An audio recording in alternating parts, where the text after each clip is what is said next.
When I was a child, actually, the first gift I had was a kind of small electric automated vehicle.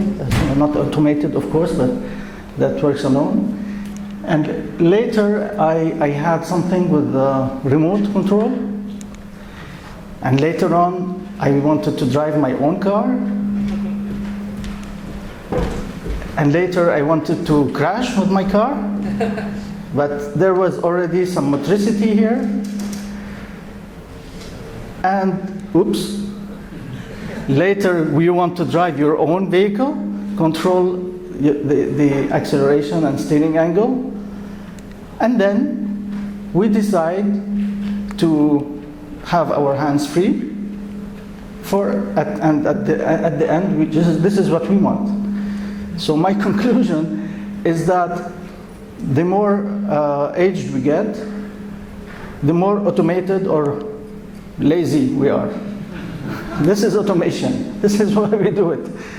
No, to be serious, the reason why we do automation, you know it, of course. Reduce accidents, reduce congestion, provide comfort to the drivers, reduce the pollution, etc. So all these social needs are, of course, the objectives of the automation, but we want to do all that by respecting also the environment. And we also want to do systems that are economically viable. So, and this is what we call actually a sustainable mobility. Sustainable mobility is a part of a sustainable city. Smart city is a sustainable city.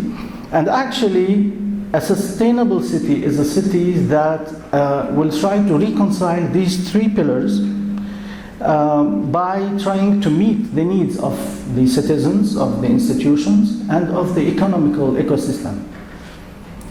So we all heard about smart cities, smart homes, smart grids, and so on. So smart city, today, what is a smart city? Smart city starts by the good smart governance that will plan intelligently, perform spatial planning, energetic planning, and so on.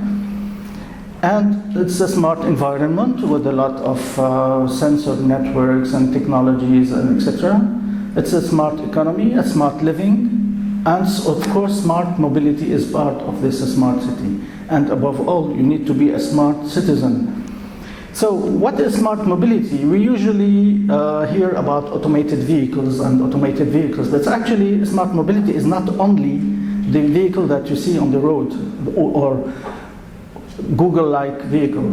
Smart mobility starts with a new generation of traffic management and control systems. It's also traffic forecasting and traffic prediction and modeling. Tools to measure the performance of the network. But it's also connectivity and cooperative mobility. These are the description of smart mobility as Professor Hussein Dia from Swinburne University in Australia decided. But I would add two different topics: new mobility concepts and platforms. This is new smart mobility, using and relying on new disruptive technologies. Technologies that now you are familiar with. For example, mobile internet, Internet of Things, intelligent energy storage systems, but also self-driving cars. So let's start first. I like always to give those numbers before I start my speech about road transports, especially today. Remember that we are 7 billion people on Earth with 1 billion cars. Okay? In 2050, we will be 10 billion people with 3 billion vehicles. Okay? Imagine the numbers. Today, road accidents are responsible of almost 1.3 million casualties, deaths per year, and between 25 and 50 million injuries. These are a huge number, not to forget the environment impact. Like, of course, pollutions, millions of tons of pollutants that are diverse in the environment, and 20 to 25% of the energy consumption in the world. These are, of course, huge numbers, but one of the main important things for which we are working today is, of course, urban sprawl. And in order to give you an order, let's remember that in 1910 we were 10% of people living in cities. 100 years later we were 53%. And in 2050, this is tomorrow, we will be 75% of people living in urban areas. This is why we are focusing on cities and urban areas rather than highways. Of course, the highways are simpler to deal with, to start with, but urban areas are the real challenge if you want to solve the problem. So these are some European cities you may recognize. On the up left, it's Lisbon. Upper right is Paris. On the bottom left, of course, Athens. And on the bottom right, you have Lübeck. 4 different cities, 4 different configurations.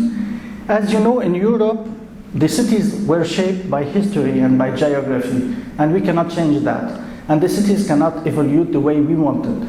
They are not made of blocks, like most of the US cities, for example. These are very complex cities that has been developed in different ways. So they have also different needs, different mobility needs, and the solutions of automation